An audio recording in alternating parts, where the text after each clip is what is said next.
समता की ओर मुकुंदधर पांडे जी की रचना है। प्रस्तुत कविता में कवि ने शिशिर ऋतु में पड़ने वाली अत्यधिक ठंड से परेशान प्राणियों तथा सांगव संपन्न एवं अभावग्रस्त व्यक्तियों के जीवनापन का सजीव वर्णन किया है। मतलब अत्यधिक ठंडी के मौसम में होने वाले प्राणियों की परेशानी, जीवन अस्त व्यस्त होना, व्यक्तियों का जीवन व्यस्त होना।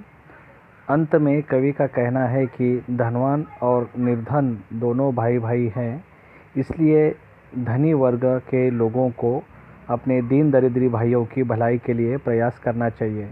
तो समता की ओर मुकुंदधर पांडे जी ने यहाँ पर धनवान व्यक्ति को निर्धन व्यक्ति की जो ज़रूरत है वो हर चीज़ करनी चाहिए, यहाँ बताया गया है। तो हम पढ़ते हैं कविता। बीत गया हेमंत भ्रांत शिशिर ऋतु आई, प्रकृति हुई द्रुतिहीन अवनी में कुंजटिका है छाई। पड़ता खूब तुषार पद्मजल तालों के बिलखलाते, अन्यायी नूप के दंडों से यथा लोग दुख पाते। निशा काल में लोग घरों में निज निज जा सोते, बाहर श्वान सार चिल्लाकर बार बार रोते। तो इस तरह से यहाँ पर बताया गया है कि कवि का कहना है कि स्थिति ऋतु के भाई हेमंत का समय बीत गया है, अब स्थिति ऋतु का आगमन हो गया है। शिशिर ऋतु की कपा देने वाली ठंड के कारण प्रकृति की आभा खत्म हो गई है और वह कांति रहित हो गई है। पृथ्वी पर धुंधलका छा गया है। ठंड के कारण खूब बर्फ गिर रही है। इससे तालाबों में खिले हुए कमल के फूल को नुकसान हो गया है, काफ़ी कष्ट हो रहा है। कवि कहते हैं कि यह कष्ट कुछ उस तरह से है जैसे निर्दयी और अन्यायी राजा के तरह तरह के दंडों से उसका राज्य या प्रजा दुखी हो चली है। रात्रि के समय बहुत ठंड होती है, ऐसे समय लोग अपने अपने घरों में जाकर सो जाते हैं, पर ठंड के मारे बाहर कुत्ते और सियार जैसे जानवरों का बहुत बुरा हाल होता है और वह चिल्ला चिल्ला कर सारी रात जो है रोते हैं। तो इस तरह से स्थिति ऋतु और भाई हेमंत का समय बीत गया, तो यहाँ पर शिशिर ऋतु का आगमन हो गया। ठंड कपाने वाली सर्दी यहाँ पर पड़ने लगी है, तो हर तरफ ठंड का वातावरण है। तो इससे फूलों का जो है, कमल के फूल जो है वह उनको कष्ट हो रहा है। उसके बाद में रात्रि के समय ठंड पड़ने के कारण लोग अपने अपने घरों में जाकर बसते हैं, लेकिन कुत्ते और सियार जो है वो बाहर ही रहते हैं, चिल्ला चिल्ला कर रोते रहते हैं। आगे, अर्धा रात्रि को घर से कोई जो आंगन को आता, शून्य गगन मंडल को लख यह मन में है भय पाता। तारे निपट मलिन चंद ने पांडुवर है पाया, मानो किसी राज्य पर है राष्ट्रीय कष्ट कुछ आया। धनियों को है मौज रात दिन है उसके पो बारे, दिन दरिद्रों के मथे ही पड़े शिशिर दुख सारे। तो इस तरह से आगे बताया है कि आधी रात को यदि कोई व्यक्ति घट के आंगन से आकर निर्जन आकाशमंडल की ओर देखता है तो वहाँ का दृश्य देखकर उसे डर लगने लगता है।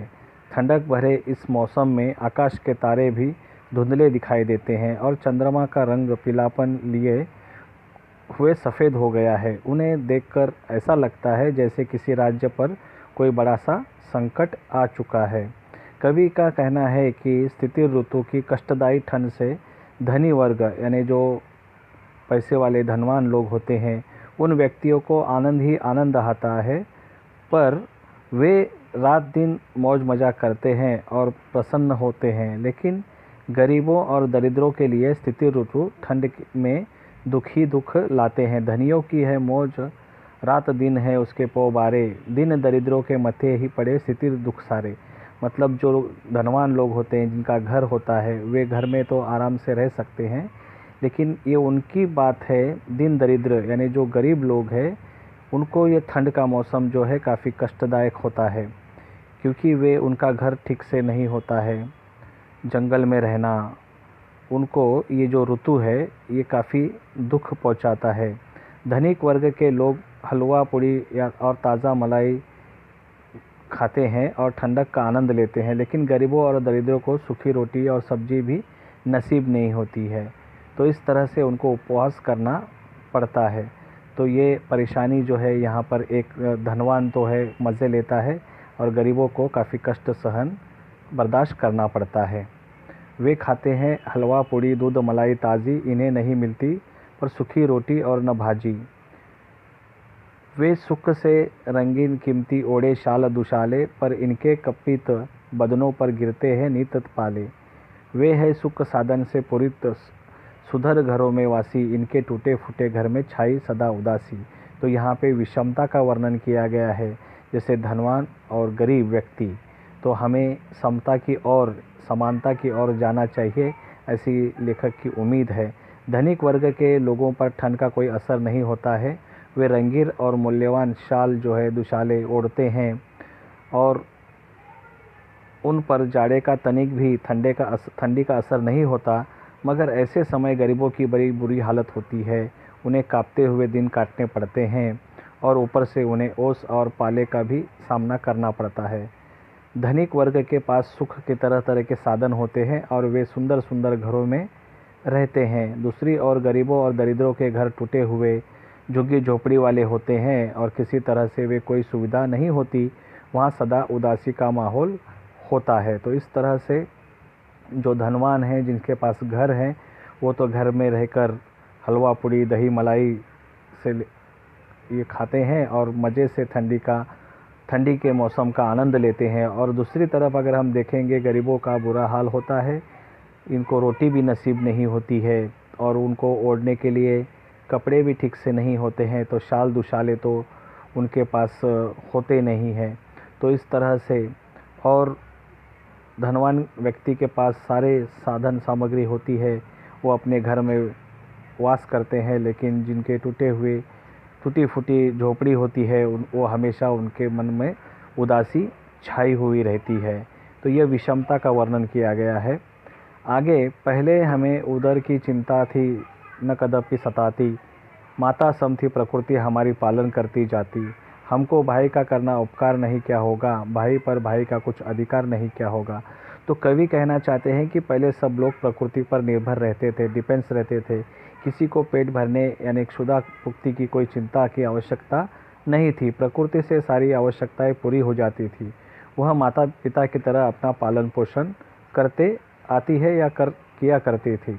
कवि कहते हैं कि मनुष्य में कोई अंतर नहीं होता, सभी का आपस में भाई भाई का नाता है।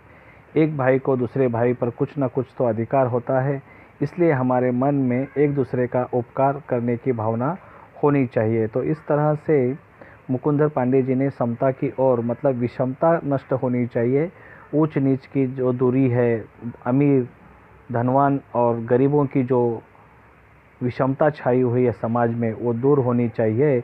और हमेशा धनवान व्यक्ति ने ऐसे ज़रूरतमंदों को, जिनको ज़रूरत होती है, ऐसे लोगों की सेवा करनी चाहिए, उन्हें मदद करनी चाहिए, उनकी हेल्प करनी चाहिए। यही हम समता की ओर, इसी तरह से हम समता की ओर बढ़ेंगे और ये जो विषमता छाई हुई है उसे हम दूर कर सकते हैं। तो इस तरह से यह ठंडी के ऋतु के माध्यम से, ठंड के माध्यम से उन्होंने बताया है कि धनवान व्यक्ति किस तरह से मज़े से अपना जीवन व्यतीत करते हैं, अपने बड़े बड़े मकानों में रहते हैं। लेकिन दूसरी तरफ अगर हम देखेंगे तो जहाँ लोगों को रहने के लिए ढंग का मकान नहीं होता है, झोपड़ियों में रहते हैं, उन लोगों को ये ठंडी का जो मौसम है ये बड़ा ही दुखदायक होता है। उन्हें अपना जीवन जो है बहुत ही कष्टदायक होने लगता है। तो ये जो विषमता छाई हुई है यह ख़त्म होनी चाहिए और हम ये समता की ओर हमें बढ़ना चाहिए। एक भाई ने दूसरे भाई की हमेशा हेल्प करनी चाहिए, ऐसा मुकुंदर पांडे जी ने इस कविता के माध्यम से बताया।